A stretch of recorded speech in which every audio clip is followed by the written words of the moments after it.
As a small business owner, have you ever felt overwhelmed by the pressure of choosing the right hire or leading a team?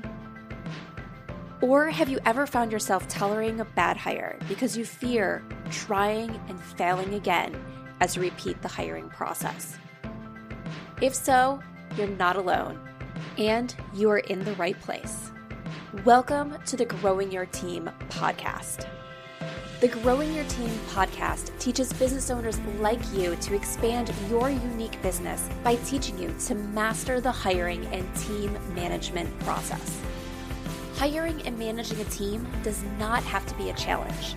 You just have to learn to do it right. And the Growing Your Team podcast teaches you how to become a confident leader who hires right every single time. Now, let's jump into the show where each episode you will learn tips on how to identify what type of help you need on your team, how to source amazing candidates, how to conduct interviews that lead you to your ideal team member, how to onboard successfully, and how to lead every person in your business so you have a team of rock stars who you are happy to pay every single paycheck. So let's jump in and teach you how to hire like a pro. Hello, Jamie Van Kuyk here, and welcome back to the Growing Your Team podcast. Today, I have on guest Abby Gallo. Abby is the CEO of Terrain Bookkeeping. As a QuickBooks Advanced Pro advisor, she specializes in helping consultants and marketing and creative agencies gain greater profitability. Her firm manages all of your regular financial needs so you can focus on what you do best, running your business and delivering results for your clients. Abby talks about the importance of working in your zone of genius and why knowing your numbers can help your business grow and thrive. Today, Abby and I are talking about just that. We're talking about knowing your numbers so you can feel confident about hiring team members and paying those team members appropriately. So we're going to dive into some tools and tricks and how to really feel confident when you go to hire or give your team members pay increases. This is the perfect timing for this episode because on episode 220 with Marcel, we talked about knowing data for profitability measures. With episode 222 with Mike, we talked about profit first and preparing for hiring and knowing that you have money in the right bucket so you can afford it. So the conversation with Abby brings all that together so we can really make sure you feel confident with your numbers so you can hire successfully, get the right people on your team, and pay those people appropriately so they feel valued for the work that they do. So let's jump into the conversation with Abby so you can confidently hire and pay your team so you can stay in your zone of genius and deliver great results for your clients. Hi, Abby. Thank you so much for joining us today on the Growing Your Team podcast. Thank you so much for having me, Jamie. I'm excited to be here. Yes, I'm excited for this conversation. But before we get started, can you tell us a little bit about yourself and your business? Sure. So my name's Abby Gallo. I'm the founder and CEO of Terrain Bookkeeping. And we're a bookkeeping firm that works with consultants and marketing and creative agencies primarily, but a whole host of service-based businesses to help them really understand their numbers. We take all of the nitty-gritty details of your QuickBooks account from entering in the income and the expenses and translate that into easy to understand financial reports and information that business owners can use to make important decisions in their business. So we like to say that we take the bookkeeping burden off the shoulders of business owners who their time is better used elsewhere within their business, right? Whether it's supporting their clients or supporting their team, working in the books is probably not the best use of their time. So we help them take that off their shoulders and then also guide them through what their numbers are telling them and how they can use them to improve their business and increase their profits. Yes. Yeah. I think the numbers are something I absolutely love. I love looking at my numbers. I love getting in there, but every year I'm just like, wow, I didn't know that about bookkeeping or accounting because something new comes up in my business. And I'm just like, oh my gosh, the time and effort it takes to figure this out and then go make sure I have everything correct for the entire year and all this stuff. I'm just like, there is so much that I don't know that I don't know. And as your business grows and gets more complex, like there's so many more layers that I'm just like, all right, it's about time to trust someone else to do this. And even though I like the numbers, I can look at them. I don't have to be touching them.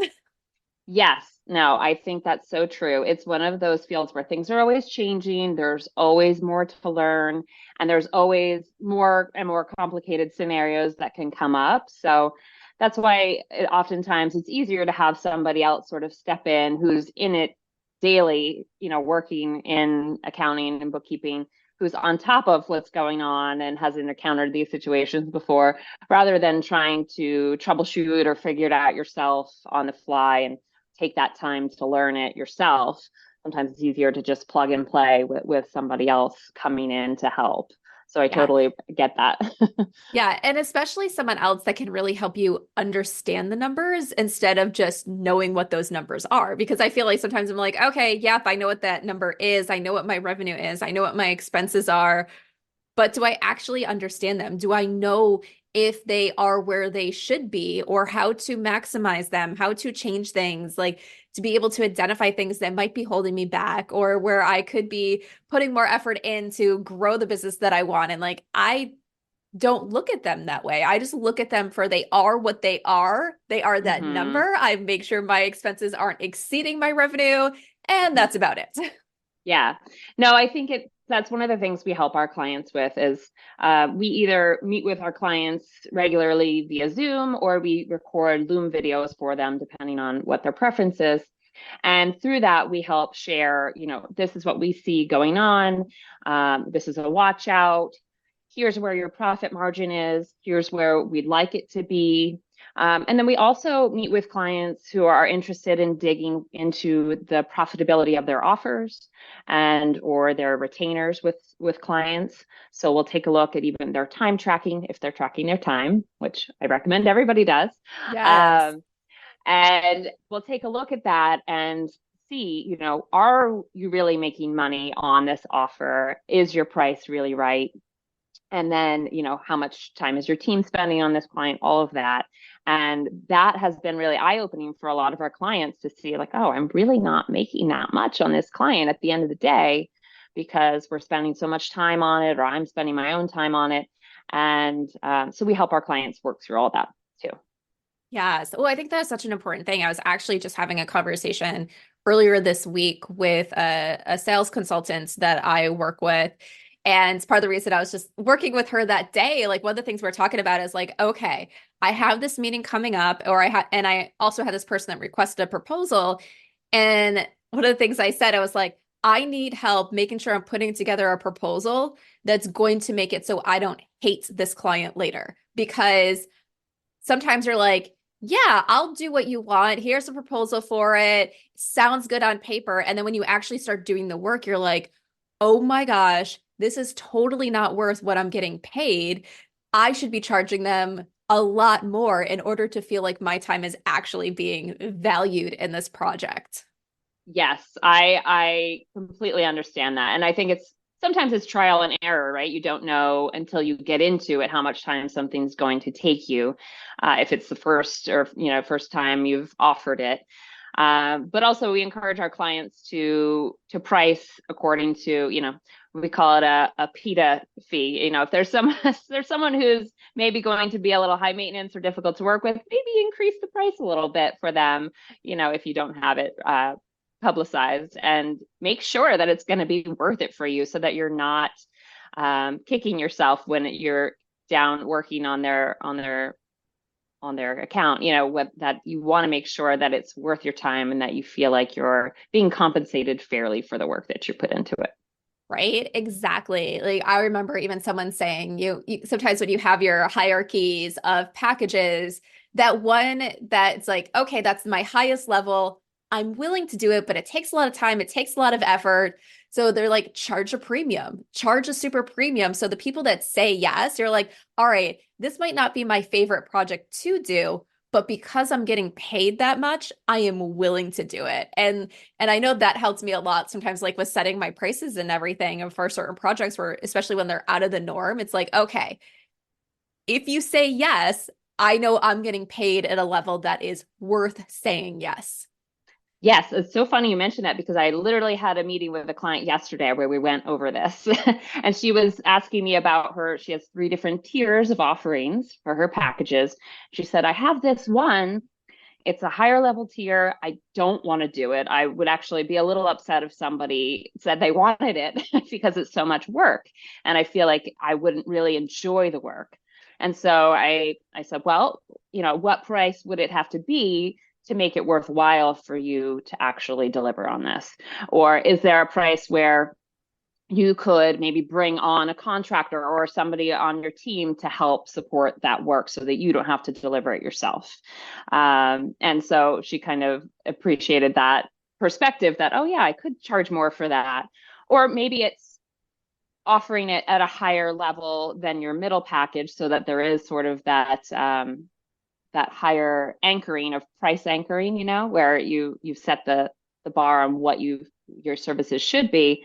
And then you could pare it down a little bit, take out some of Yeah. those things that aren't really of interest to you, but still have that higher offer available should anyone feel like they need sort of that elevated level of service.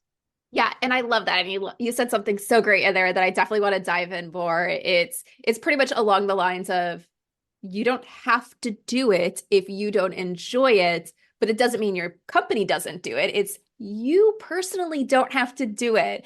And that was something I reminded myself like back years and years ago, Grow Your Team wasn't offering any sort of recruiting support. We were just doing hiring guidance and education. But a lot of my clients were saying, but we want recruiting support. Okay, now we know how to hire well, but I'm at the point in my business where I don't have time to do it. And I'm not big enough yet to have an internal HR person help me with this early stages. Can you help me? Can you help me? And at first I was like, no, I don't want to do it. I don't want to do it. I don't Mm-hmm. want to do it. Especially at that point in time, I was just like flashing back to my corporate career where I felt like I was doing interviews all the time. And I'm like, I don't want to be doing interviews all the time. That's not really my zone of genius to be conducting an interview. Everything else around it, yes. The interview itself, no. I don't need to be there asking people questions. But people kept asking for it. And finally, one day I said, why do I have to be the person doing that in my business if people want it? Yes, I'm going to have to do it at first because, being able to afford someone to hire and help with those packages and everything, I can't do that right now, but I can take on these projects for a bit of time and then eventually delegate the parts of that package that I don't want to do to somebody else. And so it's been a mix in those years. Sometimes I'm doing all the recruiting myself. Other times I have team members that are helping me out. Sometimes it depends on which project I say yes that I will spend my time on and which ones I don't. And actually, because the fact that I'm not doing it all the time, I actually really enjoy the projects that I take on because I know I'm taking them on because I want them. I want to be a part of those interviews and really, as I say, playing detective with the candidates versus other ones where I'm just like, I don't need to be a part of those. Right. I think that's huge when you're the business owner and you get to decide what you're going to work on and what you're not, right? And I think to your point about, being able to not at first, at first you're not able to hand that off to someone right away, in part because maybe you're not sure if you can afford to, but also, you want to make sure you have your systems in place and your SOPs so that when you bring someone on, they're meeting your standards of what service you want to deliver for your client, right? And the framework or whatever it is that you typically work through, you want to have that kind of outlined. And so it may require doing it yourself a few times before you can really bring someone into the fold. But then, encouraging, I would encourage clients to make sure that eventually they're increasing their prices on this offer so that they are able to hire a team member. If they're not jazzed about delivering it themselves, make sure you build that team member's cost into the product offering so that you're able to hand it off when it's time. Yeah, let's talk a little bit about that because ideally, as we talk about a lot of times in businesses, you're the business owner, you're the CEO of your business. So your time's more of a premium. If you look at cost per hour, your cost per hour is higher than probably any team member that you bringing in, or at least that's your goal, even if you're not quite there being able to afford it yet. So I think sometimes we get stuck in this mindset of if I can afford to do it and pay myself, I should be able to afford someone that's making less than me to be able to do it. And I think that sometimes, like maybe from my point of view, is not always right because we forget that we still need to pay ourselves and our other bills, and maybe we're not actually paying ourselves what we're worth. So, how do we make sure that we can afford the staff that's going to help us with these projects? Yes, I think that's a great point. Well, first and foremost, I think it's making sure that you're charging enough for your services when it's just you, right? I think we get into this trap of thinking, oh, it's just me. I just need to cover my bills. And, I only need to charge this much. And, also when you're starting out, you're not totally comfortable in charging what others in the industry may be charging because you're new to it and you're kind of, or at least new to your business. So I think making sure that you're taking into that into account and calculating how much time you're spending on your offers so that you're able to see, okay, and putting that with your hourly rate or what you hope to make, right? So that's part of the calculation of your profitability of the offer. So if you are then stepping out of that client yourself, you're able to allocate what you're spending to pay yourself towards that team member. And I think some of the things that we come up against with clients is that, it's daunting to think about hiring a full-time salaried employee, right? That's like, oh gosh, I don't think I could do that. And for a lot of clients, that's not the right first step. It's maybe there's a contractor you could start with, depending on the role. Sometimes that's not an appropriate, Right. role to hire. But maybe there is a part-time role, a part-time hourly role that you can start small with and then slowly increase over time as you have more work to do, as you're more comfortable with this team member and can pass more off to them. And that way you're also just getting your feet wet slowly and able to build on over time. I think one thing also that we encourage folks to do is to really create a budget rather than just saying, oh, I have this much money in my bank account. I encourage our clients to plan out the year and factor in this new team member into their numbers to see whether or not they're able to do it, right? So adding in all of your anticipated income, what you expect to bring in sales for the year. Obviously, we don't have a crystal ball. It's never perfect, but mapping that out and then figuring out what your typical expenses are for the year, for each month, and then going in and adding in that team member and what they should be making each month. And we also recommend adding in an additional 12 to 15% for things like payroll fees, taxes, employer taxes, workers' comp, that kind of thing. So building that into your budget to see, okay, does this feel comfortable still? Am I still making enough profit in my business to pay myself? Or do I need to tweak some things? Do I need to maybe increase my sales in some capacity, whether it's bringing in more clients or charging more for the work that we're already doing? It just allows a sense of comfort in having that kind of mapped out so that clients can see, okay, like we can do this. We can add in this amount per month to our expenses and still be comfortable. And the other thing I encourage our clients to do also before they make this leap is to really figure out what the salary will be and have at least that much in a savings account for 2 months of their salary for your operating expenses. So you want to have whatever they're adding on to your operating expenses for each month. You want to have that in savings as well, and have at least that much in the pipeline coming in as well to cover the costs in the future. Yes. Yes. There's so many great things that you said there that I want to kind of reiterate because it's so important. Is first, let's start at the very end. having that buffer so you can pay that team member. One of the things I always say is we're looking to see what positions we should be bringing on, and what's going to really bring value is that we should be bringing on positions that eventually pay for themselves in one way or another, directly or indirectly. Directly because they're the sales positions, they're the marketing positions, and all those things where you can see those dollars coming in. They're this person that's working with the client, so you see those dollars directly tied to those positions. And then you have your indirect ones that are kind of maybe your back-end admin, your bookkeeper, those other positions that take work off your plate, maybe help optimize things and everything, but they allow it so other people in the organization could go and directly bring in those dollars that are really going to help pay for their position. So, but that doesn't happen overnight. You're not going to hire someone on a Monday and by Friday be making up the money to pay that person. So having that buffer in the bank so you can cover a few months of expenses and you can see your projections out with your revenue to say, all right, I'm good and I can afford this person, is something that you need to start with. It's where you're going to really feel comfortable to be able to say yes, and you're going to be prepared and not be like a month in, you're like, how do I make payroll this month? Like, what am I going to do? So that is super important. The other thing I wanted to circle back on is just knowing your budget in general. Like there's so many times where I'm meeting with a new potential client and we go to talk about salary and I was like, okay, well, what's your budget? And they're like, I have no idea.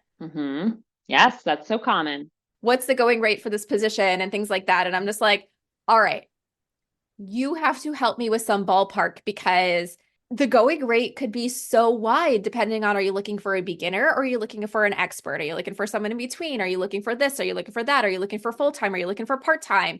So even if you don't know and you have to go and get outside help to find out what is the going rate for this position, you always have to know what you can afford in your budget.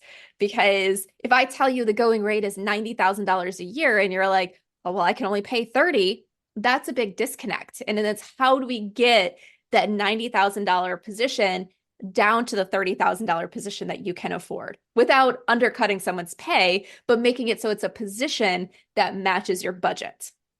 Exactly. And we encourage clients to go out and do that research on, or talk to an expert on how much is a competitive rate, competitive salary or hourly rate for the role that you're hiring for, what's the range, and then play around with it when you're putting that in your budget and see what it would do to your numbers, if you hire at that top tier with that full salaried role, or what's the other scenario where you hire the part-time role that's an hourly role or something like that. So having that information on what is a competitive rate is really helpful.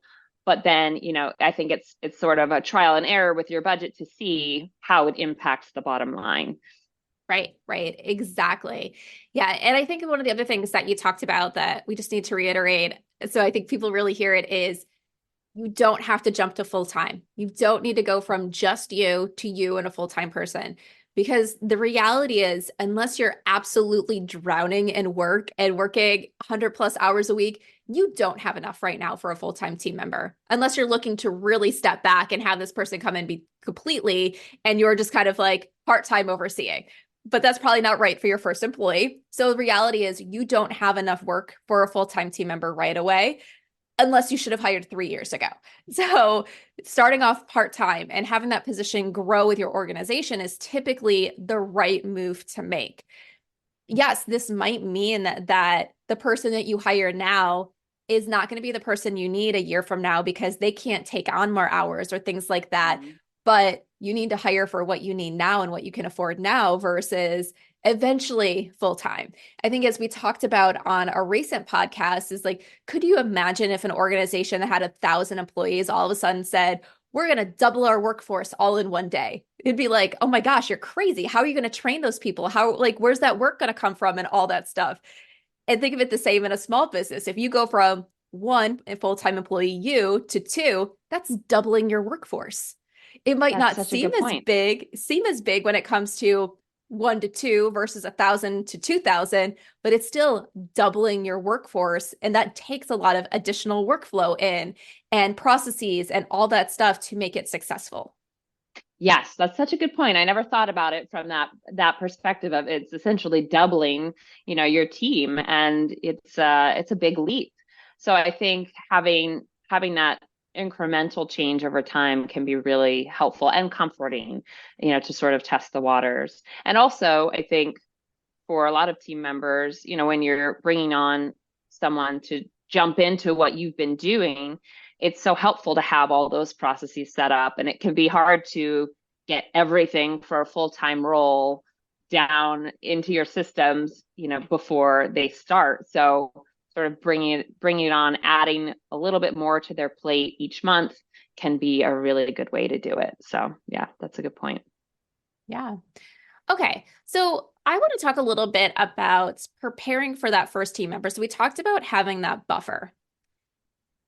Sometimes, how can we, I guess for some businesses, they might be looking at it to say, how can I really create this buffer? Because they might be looking at it as if I get help, I can take on more work. So that more work helps me pay for that team member. But right now, I'm at capacity. So I can only take on so much work, which means maybe all my dollars are already being allocated someplace. So they feel like they're in this kind of like, I don't know, catch 22 type thing of I need help so I can earn more money, but I can't hire the help until I earn more money. Yes, we've seen that conundrum, right? I think it's important to start small by sort of adding to a small savings or rainy day fund for your business. And it may not be possible to set aside thousands immediately, but if you can start incrementally by reserving a certain percentage of your sales or whatever comes in each month to this separate fund or cushion for your business, it can add up over time and really be something that you can use to, fund these future roles. So whether it's 1% or 5% of all the sales that you have coming in as clients pay you, setting that aside in a separate account can slowly help you build up your savings without feeling too much of a pinch in the organization. So I think it's really important, no matter whether you're planning to hire or not, to have that set aside, because you never know what could happen. And I think too often we're just making enough to pay ourselves and take care of our expenses and not really thinking about the long run and having that cushion for our business. Yeah. And I think it's one of those things when if you're proactive about it, so it's kind of that whole thing of pay yourself first type mentality that the revenue comes in, you take 1% and put it aside. You don't miss it as much as if you wait till all your expenses are paid for the month and then you're like, okay, well, what's left over? Or can I put anything left over? When you move it first, that money's not there for you to spend. So you actually save it. Yes, there's a great book, which you may have read, called Profit First, that Yes. talks about exactly that. And I encourage everyone to read it. It's by Mike Michalowicz. We're not Profit First advisors, but we do encourage our clients to read it because it is just a different way of looking at your business cash flow, where you do exactly what you said. You set aside these certain percents right from the get-go so that you don't feel like you're missing it, and that can really be helpful. It's sort of like the equivalent of the envelope budgeting system, but for businesses, and just using actual checking or savings accounts instead of envelopes. But having it sort of set aside, it's almost out of sight, out of mind. You don't feel like you can spend it. You don't feel like you have it, but it's there in the back of your mind if you need it at some point. Yes. And it's so funny that you brought up Mike because as this episode is airing, Mike was just on the podcast 2 weeks beforehand. So if you're Oh, interested in learning wonderful. more about the Profit First system, make sure you go listen to episode 222 and you can hear Mike. We talk about Profit First and of course his new book, All In. But Oh, that's yeah, amazing. I'll have to absolutely check that out. yes. So yeah, so this is like perfect conversation for that. So everyone can just really see the combination between those two episodes and how a lot of that philosophy matters and looks different, like slightly different as people explain it and everything. So I love it. I love this kind of continuation of a lot of that stuff that we talked about in that episode. Okay. One of the other things that you had mentioned was just kind of like looking at your overall budget and your forecasting and everything to kind of figure out what you can afford. And I absolutely love that because this is the first year that I actually did something like that because I have a goal of hiring an additional team member this year. And I kind of looked at it to say, all right, kind of doing a little bit of all the stuff we talked about. I want it to be X position. Okay, what does that position go for? What is the market rate? All right, it comes down to so much per hour. Okay, if I'm not going to go full-time right away for this type of position, it's going to be part-time. So if I'm looking at that hourly rate, what can I afford? What do I have to be bringing in? And kind of playing around with it. Like if they're supporting these projects and I want them to be doing, let's say, 10 hours a week, how many projects do they need to be working on? Or what is their maximum of projects to be working on to fill 10 hours a week? All right. So if there's that, then they'll be paid this. Can I afford that with that number of projects? And when can I afford to bring that team member on? And just looking at that, it really helped me map out the year of when, based on the growth that I'm hoping to see this year, when it's appropriate to bring on that team member. So that way I can be proactive with it. So if I know that I can afford this team member and have the work for this team member come July, I know how to proactively start the hiring process maybe in May or June so that person's on my team by July. I love that. That's great. Yeah, no, that's exactly what we encourage clients to do is just that process of mapping it all out and taking a look at their offers and thinking, okay, of this offer that's coming in, how much do I anticipate? How many hours do I think that will take my team member to do? And how much do I plan to pay them? And then if I multiply those together, how much is that out of that client fee of what they're paying me and what's left over, right? We encourage our clients to have for their team to not be more than 50% of their sales, if possible. If they're an LLC and they're taking owner's draws, we want their team to be 50% or less, usually 30 to 50% of their sales. So that can kind of help guide, well, do I have to maybe charge more for this offer? Or maybe I can't afford this team member quite yet, or maybe I need to kind of reduce their hourly rate. And playing around with it is really the best way to do it. And, breaking out an old fashioned Excel spreadsheet can really be helpful and reassuring, I think. Yeah, it can. Like for one of my other team members that I have right now who's part-time, I was also thinking about, I was like, I would like to expand her hours, give her more hours, and started looking at like she's a marketing team member. So obviously her work directly impacts me being able to achieve those revenue goals and sales goals and everything I have this year. So, but it also just kind of helped look at that correlation between the two. All right, if when can I afford to give her more hours? When does it show that I'm getting the good return on the investment for what I'm already paying for, and then be able to invest more and things like that. So getting out that old Excel spreadsheet, looking at numbers, projecting things out really helped me do a lot of planning. I feel like this is the first year that I have a lot more clarity of when to hire versus I know the position, but now the financial part along with it. I know when my finances are. And also I felt like that really empowered me because let's say this year doesn't go as planned and things are lower. Okay, well, now I know that maybe I can't hire for that position that I wanted to in July, and I need to adjust if I'm going to be financially strong throughout the rest of the year. Or if things move faster than I expected and my revenue is growing quicker, I can move up that higher because I've already looked at to say, this is the trigger point. This is when I can afford to bring that team member in. This is when I need to bring that team member in versus always being reactive to say, I am drowning. Can I do it? Can I afford it? Oh my goodness, I can't afford it, but what do I do because I need the help? I'm super stressed out and everything.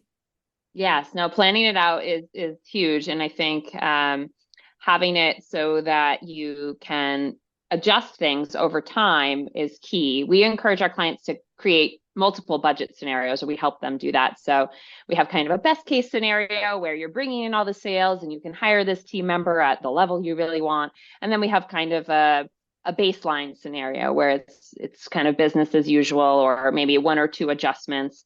And so you can change things over time and go with one scenario versus another, or just change the, whatever existing budget you're working with based on the fact that that the sales aren't coming in, or that they're be higher or sooner than you thought. Yeah, I love it all. Okay, so I have one more question or one more thing I want to dive into before we wrap up for today.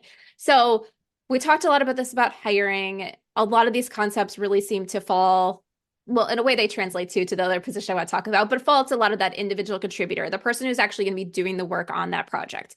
But eventually your business grows to the point where you need management level staff as well that's helping to oversee those projects. So how does that play into there when you're looking at what you can afford and what you can't afford? When you're looking at that percentages that we talked about, is that management level staff falling into that 30 to 50%? Is that a cost that is in addition to that, so going into that other 50 to 70%? Where does that fall in? Yeah, that's a great question. And this is where a lot of people struggle, right? I think it's hard to bring on management staff for a number of reasons, especially, when you're a small business. First, because it's to some extent letting go of things that you yourself have been doing as the business owner, whether it's client management, account management for your clients, or team management. You have these relationships with these folks. And so you're kind of passing them off to somebody else, and you want to make sure that you can trust them or that they know the right process. You want to make sure that the people you've built these relationships with are in good hands. So that's Right. just mentally something. It's hard to let go of those things sometimes. And then the other thing is that we talked about how when you're starting out as a solopreneur, you're maybe not charging enough for your services. And as we add on team members, we do have to increase the cost of our offer, the price of our offers, to build in those other team members. So that 30 to 50% does include that account management level as well. And so really building that into your offer, sure, it may be more than what your client was paying before, what your previous clients were paying, but they're also getting a higher level of service by having more people serving their account. So I think that all has to be taken into consideration. You don't want to be in a position where you're eating into your own salary and pay to pay your team members. Sure, they may be taking some of the work off your plate. So when you think about it from an hourly perspective, you may be spending less time working on the direct client work or, team management, but you still are running the business and, doing sales or what CEO tasks.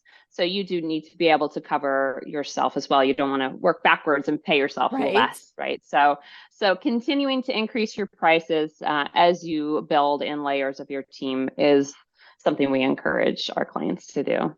Yeah.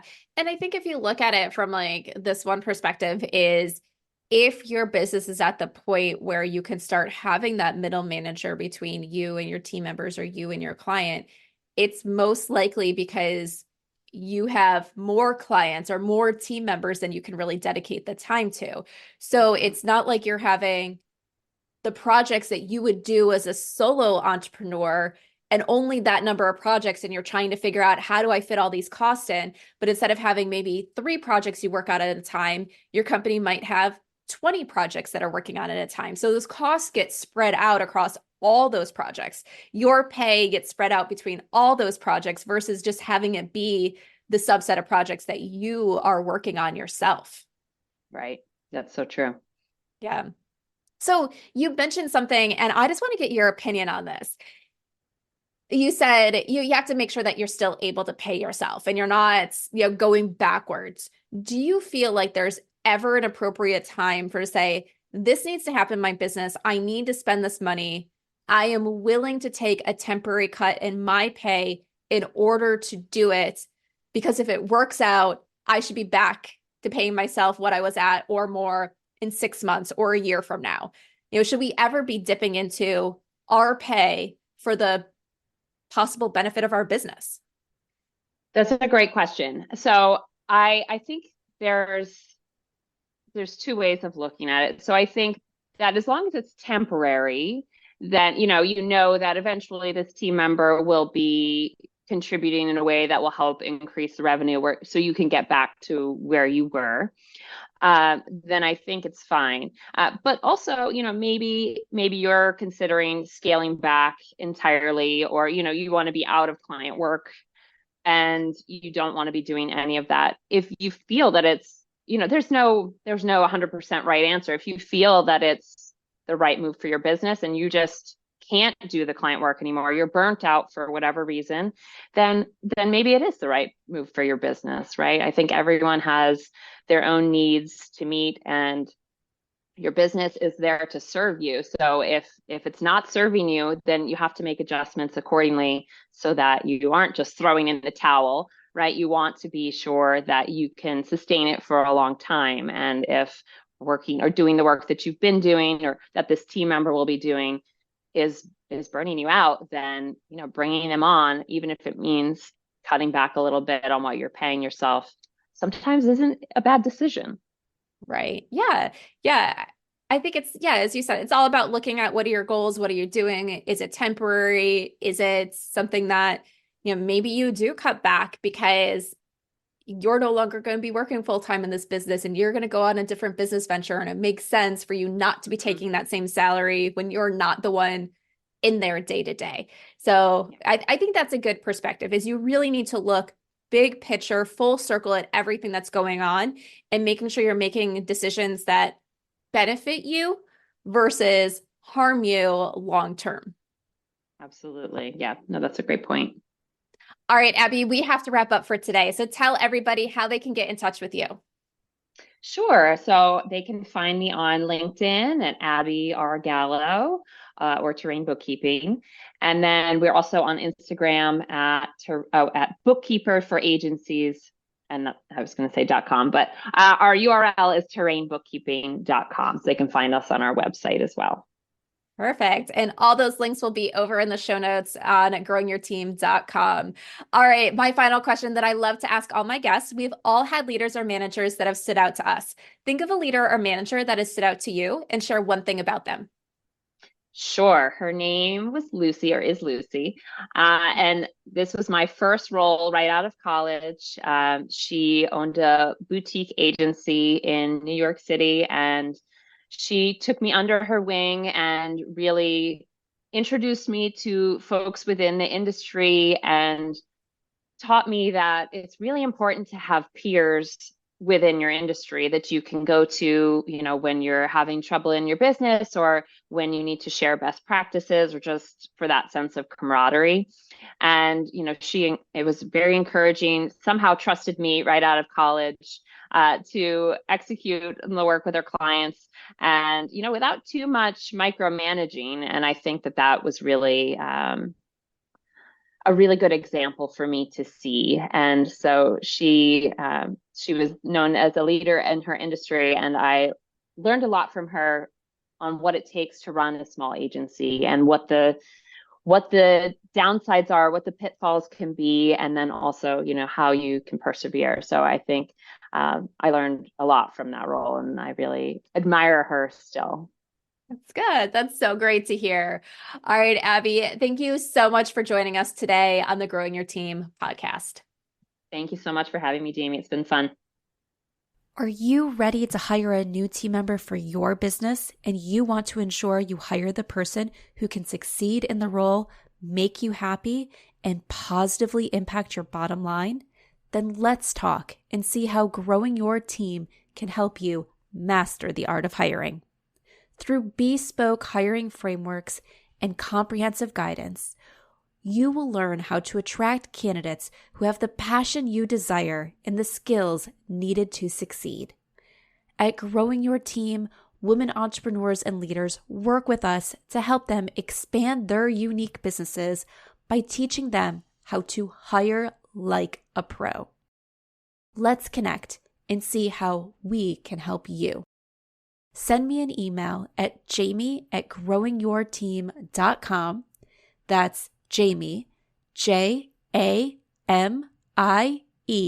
@growingyourteam.com, or head on over to growingyourteam.com/jumpstart, with jumpstart being all one word, and let's talk about how you can become a confident leader who hires right every single time.